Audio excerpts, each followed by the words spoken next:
Hello, j'espère que vous allez bien. Aujourd'hui, je vous retrouve dans une vidéo un peu différente, une grande FAQ que j'avais envie d'enregistrer un peu comme une discussion. J'ai pris le temps de rassembler toutes vos questions reçues sur la grossesse, le couple, la santé mentale, l'expatriation et plein d'autres sujets que j'aborde avec vous ici depuis longtemps. Vous pouvez vous installer confortablement avec une boisson chaude ou même l'écouter en fond pendant que vous faites autre chose. C'est un format très libre, un peu comme un petit podcast. Merci pour votre curiosité, votre douceur et votre présence ici. On commence tout de suite. Première catégorie, on avait introduction, questions simples. Il y a eu plusieurs questions sur comment se passe ta grossesse, comment le vis-tu ? Eh bien écoutez, ça va super bien. Honnêtement, je suis assez chanceuse d'avoir une grossesse qui se passe pour le mieux. Il y a simplement eu un mois au premier trimestre qui a été peut-être un petit peu plus difficile, mais sinon j'ai vraiment pas à me plaindre. J'arrive à continuer toutes mes activités du quotidien, je peux continuer à faire du sport, à bien bouger, à être active, et j'espère que ça va continuer à se passer comme ça jusqu'au bout, parce que vraiment c'est agréable. Là, il y a l'été qui arrive évidemment, donc il va faire beaucoup plus chaud, il y a tout ce qui est jambes un peu lourdes, etc. Puis on va sentir que c'est la fin, donc je pense qu'il y a un moment où j'en aurai un peu marre. Je me sens très reconnaissante de pouvoir vivre une grossesse sereine dans ces conditions, d'être bien entourée, donc tout va pour le mieux. Comment vas-tu ? Est-ce que la chambre de bébé est prête ?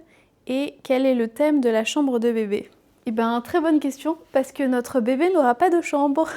Vu que nous n'avons pas de deuxième chambre. On a acheté un lit, etc. à roulettes. Au début, il va dormir avec nous, puis ensuite, on va le déplacer un petit peu dans la maison, dans le salon, etc. Mais en tout cas, il n'y a pas de chambre à proprement parler. Donc, pas de thème vraiment pour ce petit bébé qui va arriver.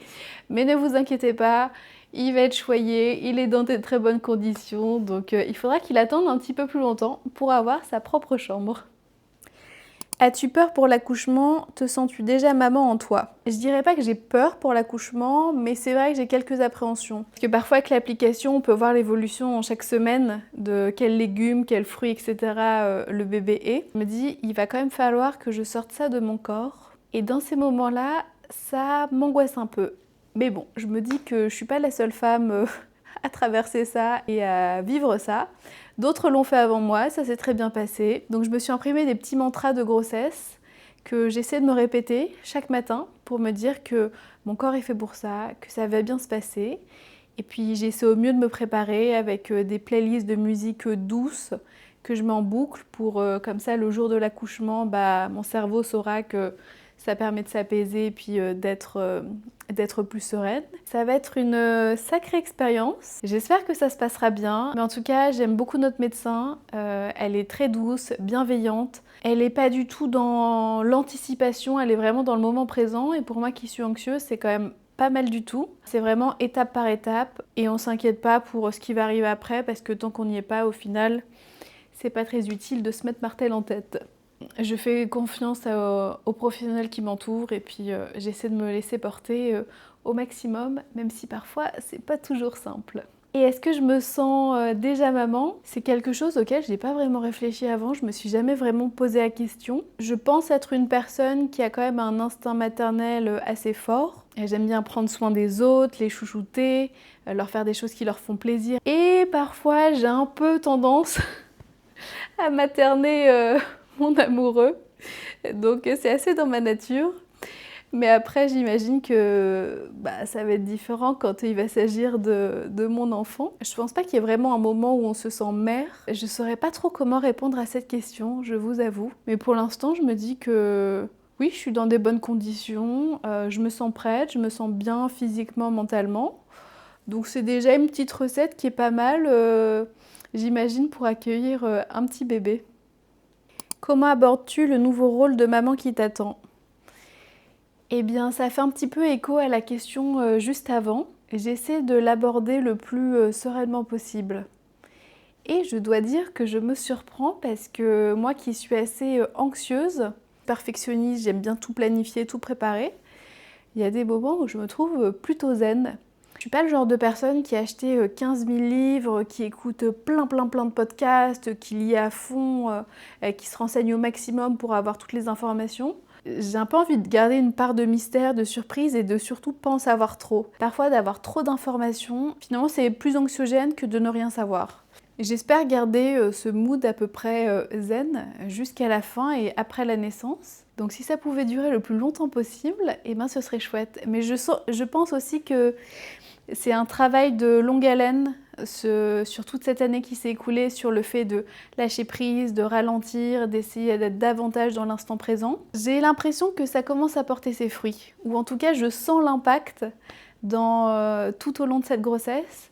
Et ça, c'est vraiment très appréciable. Te sens-tu prête à être maman, surtout avec l'hypersensibilité? Je m'inquiète pas plus que ça. Effectivement, l'hypersensibilité, ça peut être une force pour se connecter à ses émotions, pour se connecter aussi à son bébé, à son couple. Et je vais essayer d'utiliser ça du mieux possible en essayant de trouver l'équilibre pour ne pas non plus trop faire peser, je ne sais pas si c'est vraiment le mot, mais en tout cas de ne pas trop transmettre l'intensité des émotions que parfois je peux ressentir. Je vous dirai dans quelques mois comment je m'en sors. Mais en tout cas, c'est l'idée théorique que j'ai de la maternité. Comment va ta santé mentale en ce moment, en sachant que vous allez bientôt être 3? Globalement, elle va bien. C'est vrai que parfois il y a des petits moments d'anxiété où je suis oups. Camille, on va essayer de se reconnecter là parce qu'on est en train de partir en vrille, à se faire plein de plans, plein d'idées dans sa tête. Donc essayons de se ramener à l'instant présent, au jour qu'on vit. J'ai l'impression que plus on se rapproche de la fin et plus je ressens de l'anxiété. C'est peut-être logique. C'est pas tout le temps évident à gérer. S'il y a des jours où j'arrive pas à faire tout ce que j'avais prévu, eh bien il faut que je relativise. Quand il y a d'autres journées où j'ai beaucoup d'énergie et que je me sens bien, eh ben j'en profite pour faire un maximum de trucs. Et puis j'essaie de prendre la journée comme elle vient. C'est vrai que par exemple la semaine dernière, il y a eu plusieurs jours d'affilée là où j'avais pas trop la forme et je me disais j'espère que ça va vite passer et tout. Et après je ramenais vite mon esprit en me disant Camille, accepte l'émotion, essaie comme tu peux de traverser ta journée. Va te coucher tôt et demain est un autre jour et tu verras, ça ira mieux. Et c'est vrai que souvent, après une bonne nuit de sommeil, on a quand même les idées plus claires et on se dit que finalement, les événements qui paraissaient des drames la veille sont vraiment pas très importants et ça permet de relativiser et d'apprécier un petit peu mieux le processus. Donc comme dirait ma maman, à chaque jour suffit sa peine, le lendemain se souciera bien de lui-même. Nouvelle catégorie, nouveau lieu dans l'appartement. La seconde catégorie, c'était parenthèse culturelle et inspiration. Pourrais-tu nous partager des chaînes YouTube que tu apprécies? Pareil pour les podcasts, en français ou en anglais. Je ne vais pas rentrer dans le détail, j'ai fait une petite liste, évidemment non exhaustive, des chaînes YouTube que j'aime bien regarder, et aussi pour les podcasts. Je vous avoue que je suis très difficile. Comme pour les films et les séries, je regarde beaucoup de vidéos mais je suis pas beaucoup de chaînes. Je suis assez sensible à l'esthétisme, la manière dont est réalisée aussi une vidéo, les images, les plans, les musiques. J'ai du mal à m'identifier et à accrocher à beaucoup de chaînes. En tout cas, j'en ai quelques-unes que je peux vous partager. Il y a la chaîne YouTube de Laura Travelbook, ensuite Ines Saki pour tout ce qui est travaux manuels DIY, Chloé Kian, que je suis depuis des années, une coréenne qui s'appelle Ji-young Dorner et qui est mariée à un français et ils vivent à Singapour. C'est très orienté cuisine. Une chaîne d'une beauté incroyable qui s'appelle Her 86 Meter Square. Pick Up Limes, très orienté cuisine, mais aussi des petites vidéos de santé mentale. Une américaine qui s'appelle Rachel Talbot, qui fait aussi pas mal de choses autour de la maison, l'organisation. Et une chaîne un petit peu plus philosophique aussi sur des sujets de réflexion de la vie, en anglais. Et la chaîne s'appelle Malama Life.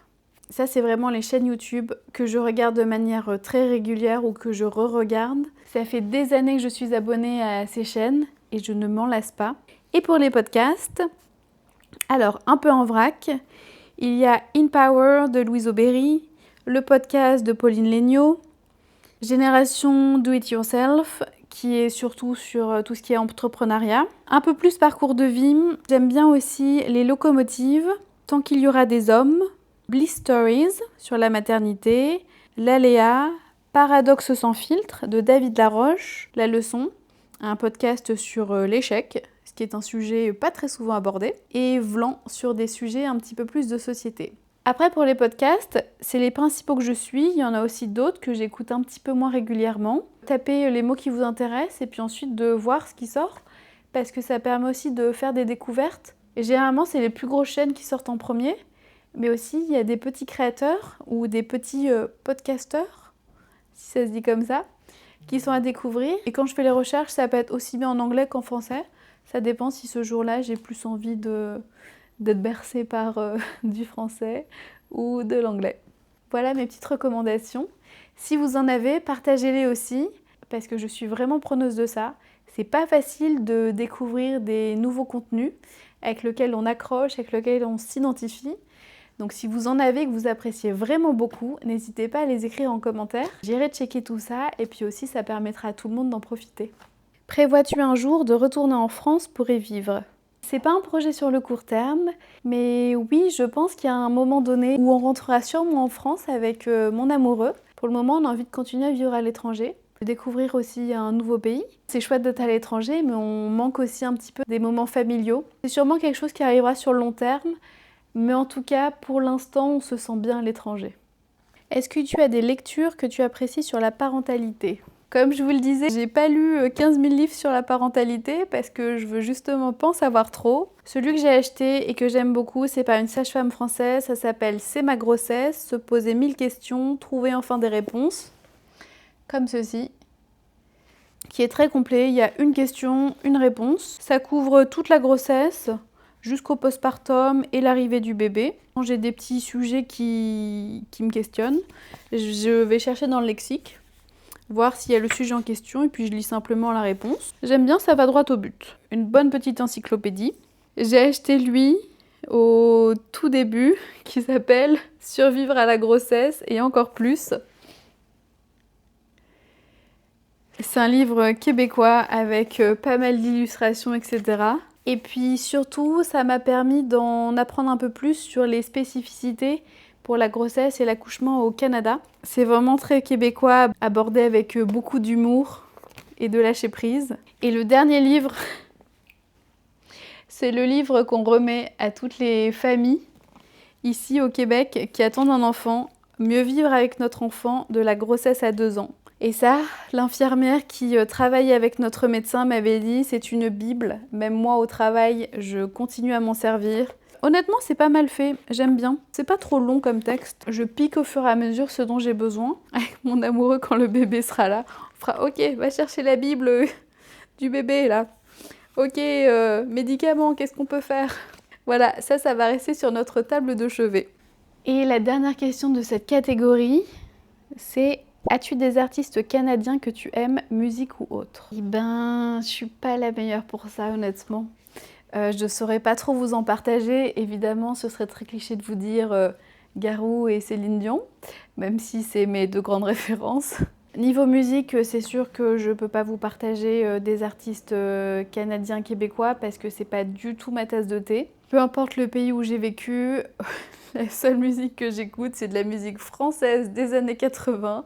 Donc je suis même pas au courant des nouveautés qui sortent. Et pour les artistes, j'aime bien découvrir et suivre des illustratrices, illustrateurs, céramistes, tout ce qui est aussi lié à l'aquarelle. Là, généralement, pour les découvrir dans un nouveau pays, ce que je fais, c'est que je tape dans Google Maps magasin de papeterie. Et c'est comme ça que je vais découvrir des artistes locaux, parce que généralement, c'est un peu des concept stores où ça rassemble plein d'artistes locaux, nationaux. J'aime bien faire ça. Je suis très mauvaise pour retenir les noms, donc je pourrais pas vous en citer. Donc ça, c'est aussi un bon moyen de découvrir ce qui se fait au niveau local. Alors, nouvelle catégorie. On part sur tout ce qui est question voyage, expatriation. As-tu apprécié ton expatriation à Montréal ? Quelle autre destination aimerais-tu explorer ? Eh ben, on est toujours à Montréal, donc pour le moment, je ne peux pas vraiment faire un bilan. Je dirais qu'on s'y plaît bien. On a trouvé un bon équilibre de vie, la vie est plutôt douce et très sécuritaire, donc ça c'est vraiment appréciable. Après, pour être honnête, on n'a pas eu un coup de cœur. Je pense que c'est surtout lié au climat, qui est quand même pas facile, parce que dans 12 mois de l'année, on a quand même un bon 6-8 mois où il fait froid, il neige, et c'est pas toujours facile. Et après avoir passé plusieurs années en Asie, c'est vrai que on s'était bien habitué quand même à vivre sous les tropiques. en étant en short et en t-shirt toute l'année. Mais en tout cas, on est très content de ce changement de destination, d'être venu à Montréal et puis d'y vivre comme ça plusieurs années. On va accueillir notre bébé au Canada. Et puis après, là, dans quelques mois, on se posera la question de où partir. Mais en tout cas, un pays un petit peu plus proche de l'Europe et un pays un petit peu plus chaud. As-tu visité l'Espagne? Sinon, quel pays connais-tu? Oui, j'ai visité l'Espagne plusieurs fois.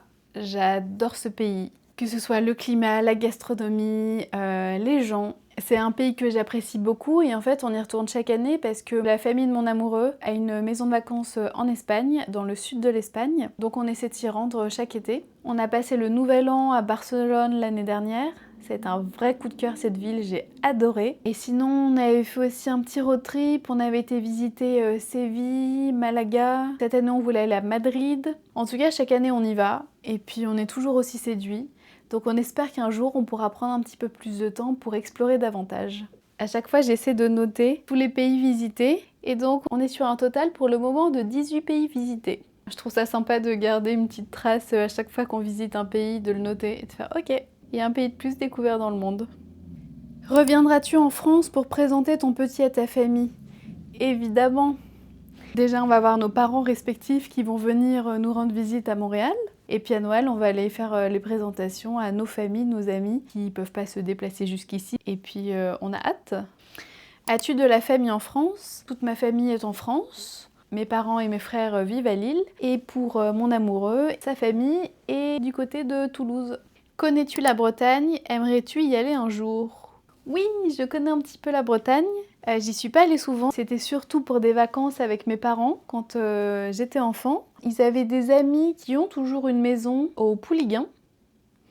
Et aussi, j'avais des cousins qui, à l'époque, avaient une maison à Ploumanec. J'espère que ça se dit bien comme ça. Du côté de Perros-Guirec. Et un jour, j'ai l'occasion, j'aimerais beaucoup y retourner pour passer des vacances et explorer un petit peu plus cette belle région et cette belle gastronomie. Ensuite, on va parler de santé mentale, burn-out et hypersensibilité.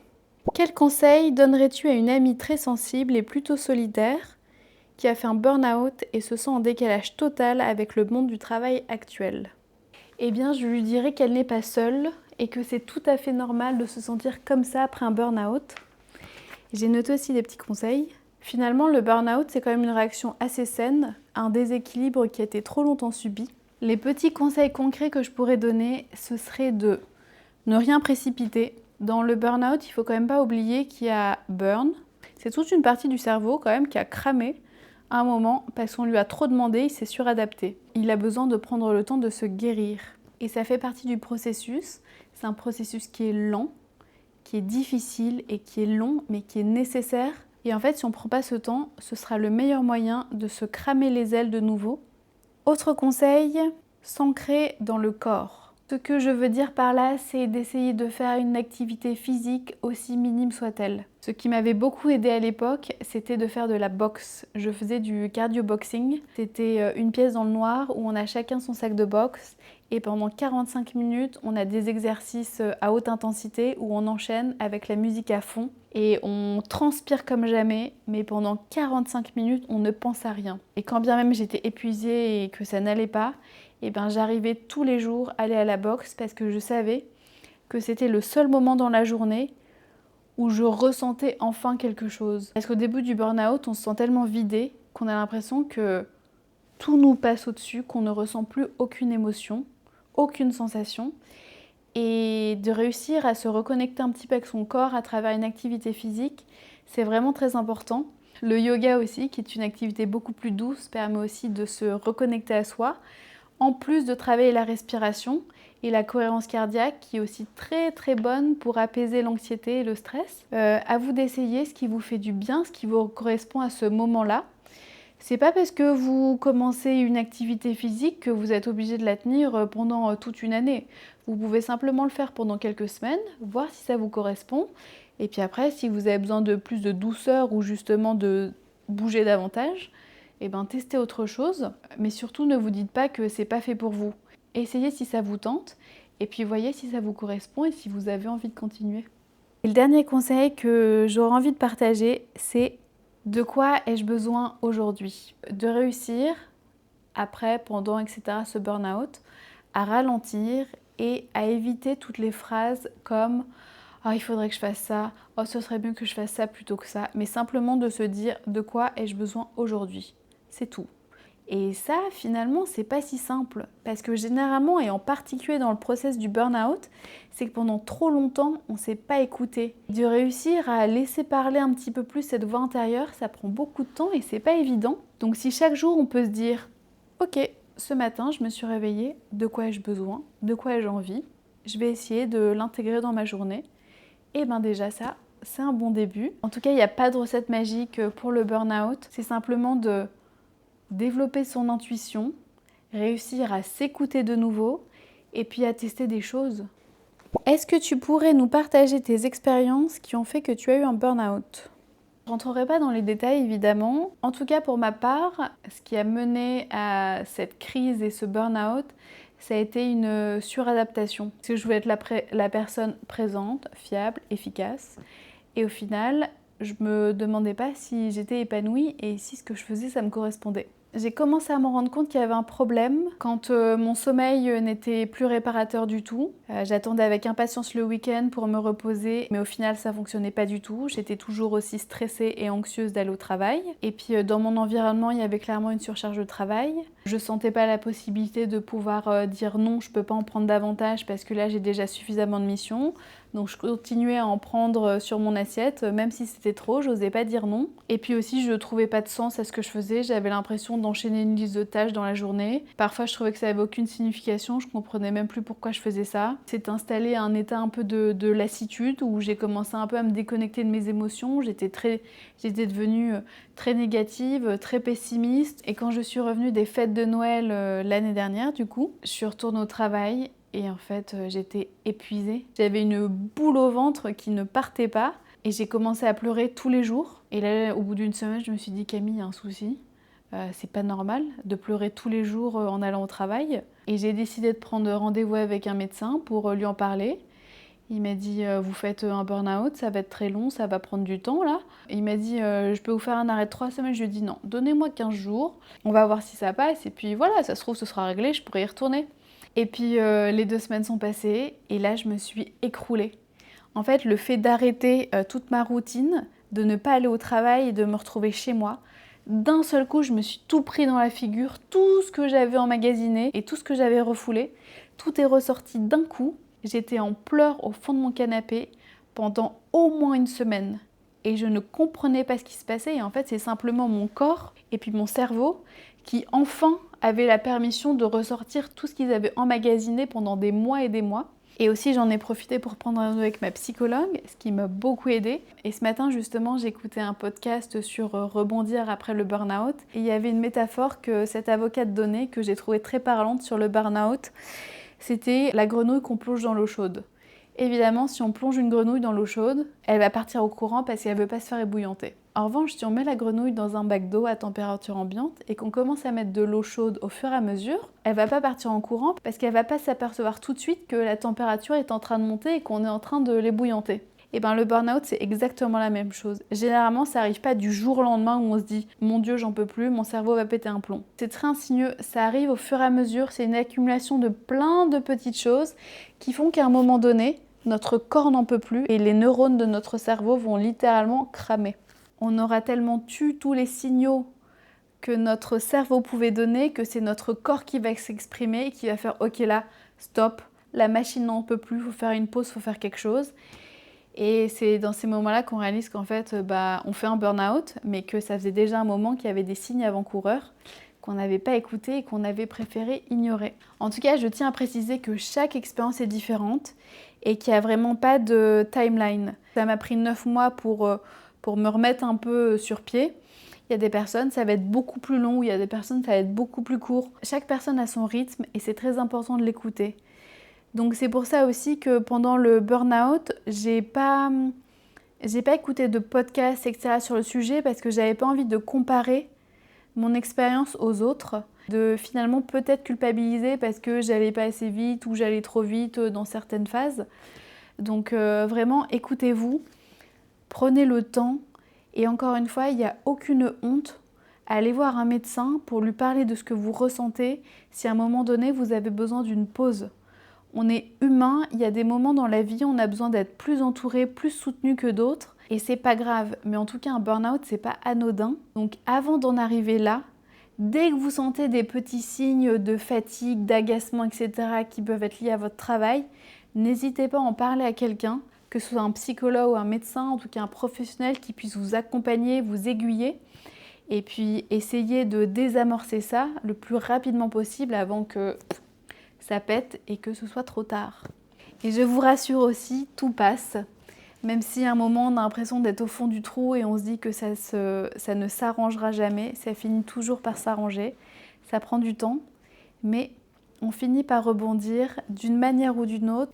L'une de vous utilise souvent cette image de le burn-out, c'est un cadeau mal emballé, c'est exactement ça. C'est vraiment une épreuve personnelle à traverser, mais derrière ça, si on a suffisamment pris le temps de guérir et d'apprendre à mieux se connaître, ça permet de rebondir quand même vers des belles choses, soit des nouveaux projets ou une nouvelle vision sur la vie, et de s'ouvrir à des choses auxquelles on n'aurait pas pensé. Mais de belles choses peuvent émerger de tout ça. Surtout, ne désespérez pas et dites-vous aussi que vous n'êtes pas seul aussi à traverser cette épreuve. Est-ce que parfois tu te sens seul de ne plus faire partie d'une équipe de travail?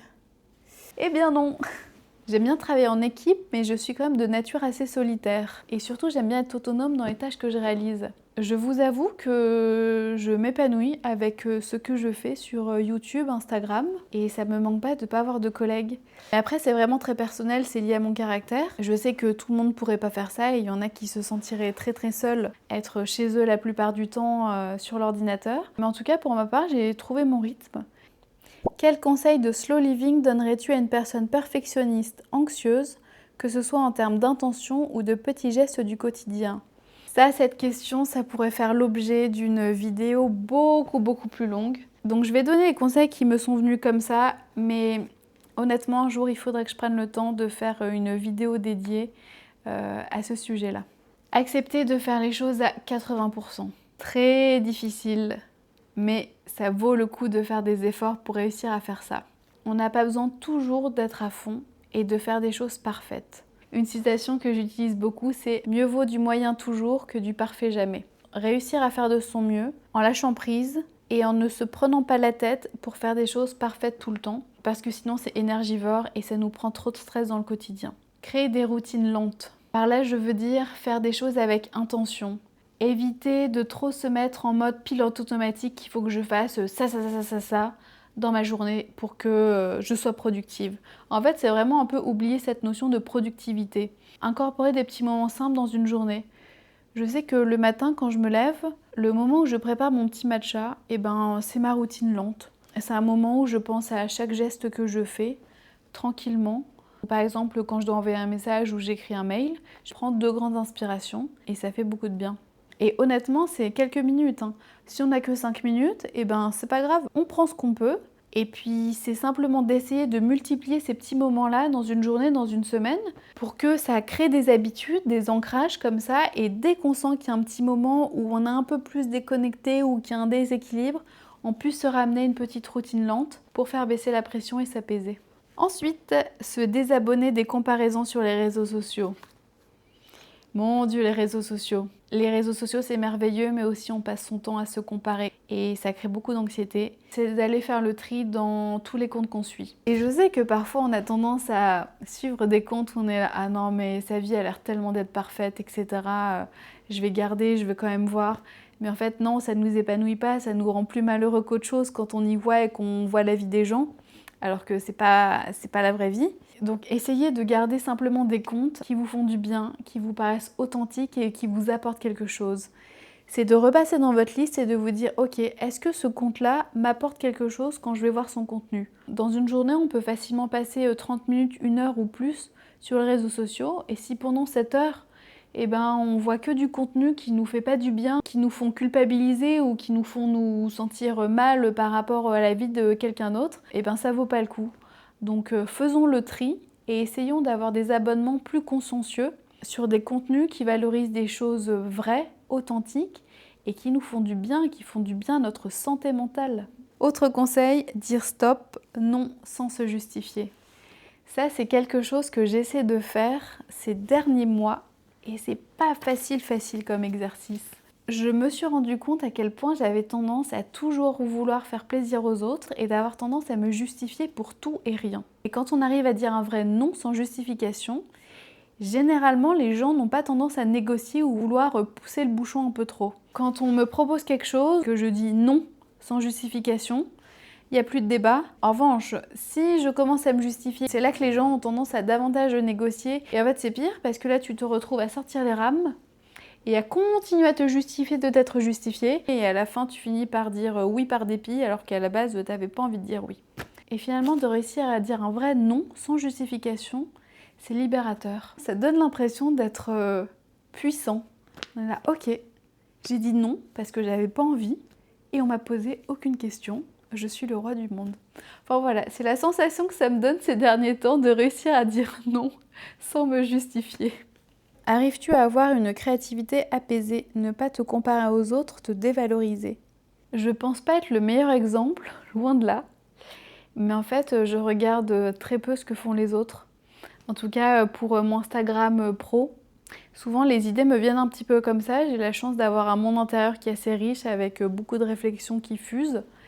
Et je note des idées comme ça. Et puis après, pour les réaliser, c'est vraiment en fonction de mon mood du moment et de ce que j'ai envie de transmettre. On dit généralement que c'est hyper important de regarder ce que les gens font. Mais c'est vrai que je suis assez contente de cet état d'esprit, de réussir à pas me comparer et de simplement créer des choses comme j'ai envie de le faire et comme je les imagine. Et j'espère que peu importe le nombre d'abonnés qu'il y aura dans les prochains mois et années, que je réussirai toujours à garder cet état d'esprit de ok, j'ai envie de faire quelque chose, j'ai envie de parler de ce sujet-là, je vais le réaliser, je vais le poster, puis on verra bien ce qui se passe. Et de réussir à garder cette spontanéité et naïveté justement, qui je pense me caractérise un petit peu et caractérise mon contenu. Et justement, il y a des phases où parfois je regarde un petit peu plus ce que font les gens sur les réseaux sociaux. Et c'est dans ces moments-là que ça me crée l'angoisse et je me dis oh, Camille, petite pause, retourne dans ton monde, fais tes petits trucs de ton côté, fais simplement les choses avec le cœur et puis tu verras si ça touche des gens autant que toi ça te touche de créer tout ça. On passe à la catégorie rythme de travail, futur et routine. Penses-tu faire une pause quand ton magnifique bébé sera là ou vas-tu simplement ralentir? Eh bien je ne sais pas, j'imagine que je ferai une pause de quelques semaines au moment de la naissance, mais après j'aimerais vraiment continuer à tourner ces petits vlogs et à vous partager ces moments du quotidien parce que j'aime beaucoup les échanges qu'on a et j'aime beaucoup tout ce processus créatif. Je vais prendre les choses comme elles viennent, on verra ce qui est possible en fonction de mon énergie et de mon inspiration. Mais en tout cas, ne vous inquiétez pas, je vous tiendrai informée. Et l'idée, c'est que je puisse revenir aussi rapidement. Quels sont vos projets pour l'avenir? Je pense y avoir déjà pas mal répondu. Pour le moment, je me concentre sur l'arrivée du bébé pour que l'arrivée se fasse de la manière la plus sereine possible. Ensuite, on va créer cette nouvelle vie à 3. On va en profiter aussi. Et sur du moyen terme, on va commencer à regarder la prochaine destination vers laquelle on aimerait bien s'envoler pour construire une nouvelle vie, un nouveau chapitre de vie. Et ça me paraît déjà pas mal comme projet pour l'avenir. Et pour finir, la dernière catégorie qui a été très plébiscitée, c'est tout ce qui concerne vie de couple et personnel. Quelles réactions ont eu tes parents pour le bébé? Eh bien, ils ont été très heureux, évidemment. Ce sera leur premier petit enfant, donc évidemment, ils sont aux anges. Donc c'est que du bonheur et puis ils ont hâte de le rencontrer cet été. Et la question qui est le plus revenue, c'est dans tes vidéos YouTube, tu es seule, ton chéri travaille beaucoup, quel métier fait ton copain, tu as souvent l'appart pour toi? Je comprends tout à fait votre curiosité et malheureusement, je ne vais pas pouvoir assouvir celle-ci. Je trouve ça important de garder une partie privée dans ce que je partage.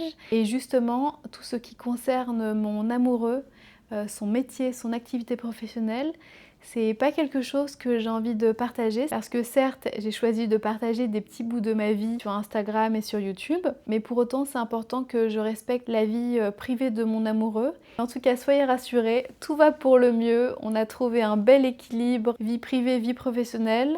Je m'arrange toujours pour tourner des plans dans les pièces où il n'est pas dans la maison, ou les jours où il est justement absent et où j'ai l'appartement pour moi toute seule. Donc c'est pour ça que vous pouvez avoir l'impression que je vis toute seule, mais non, nous vivons bien à deux et tout se passe pour le mieux. Et bien nous voilà à la fin de cette boîte à questions qui aura duré bien plus longtemps que ce que je pensais. J'ai essayé d'être le plus concise possible et à la fois de réussir à vous donner suffisamment de matière pour aborder des sujets un petit peu plus en profondeur. C'est jamais un exercice facile, mais j'espère que ça vous a plu, que vous avez passé un bon moment et on aura l'occasion bien évidemment de refaire ça dans quelques mois. Merci beaucoup pour votre présence ici, d'avoir pris le temps de regarder, d'écouter cette longue vidéo. Je vous souhaite un beau week-end, une belle journée. Prenez bien soin de vous et puis on se retrouve comme d'habitude la semaine prochaine. I know the sign was given, it's in the way you move, and in the sound of